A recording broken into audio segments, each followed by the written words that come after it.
বৈশাখে বৈচিত্র্যময় জয়া আহসান। সোমবার বাংলা ১৪৩২ সনের প্রথম দিন পহেলা বৈশাখ। পুরনো বছরকে বিদায় জানিয়ে নতুন বছরকে বরণ করতে বৈশাখী উৎসবে মেতে উঠেছে সকলে।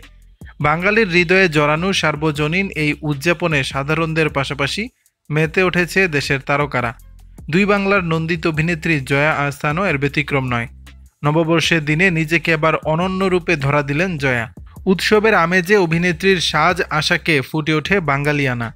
সঙ্গে নতুন বছরের আমেজে জয়ার এই বৈচিত্র্যময় লুক দেখে আনন্দিত ভক্তরা। পহেলা বৈশাখের সকালে এক ঝাঁক ছবিতে নিজেকে ধরা দেন জয়া। এদিন অভিনেত্রীর পরনে ছিল গোলাপি সুতির শাড়ি, স্লিভলেস ব্লাউজ, হাতে লাল সবুজ রেশমি চুড়ি, চুলে বাঁধা লাল জবা।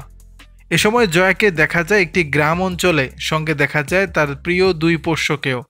তাদের নিয়ে কখনো ধান ক্ষেত, আবার কখনো আম গাছের পাশে দাঁড়িয়ে বিভিন্ন লুকে পোজ দিতে দেখা যায় তাকে। এ সময় তার চোখে মুখে ফুটে ওঠে বৈশাখী আনন্দ ও উচ্ছ্বাস।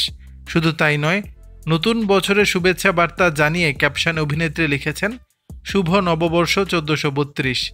সামাজিক যোগাযোগ মাধ্যমে জয়ার সেই পোস্টের মন্তব্য ঘরে ভক্তদের সাড়াও ছিল দেখার মতো। প্রায় সকলেই নববর্ষের শুভেচ্ছা জানিয়েছেন জয়াকে, তবে তার রূপে মুগ্ধ হয়ে প্রশংসা করতেও কার্পণ্য করেননি তারা।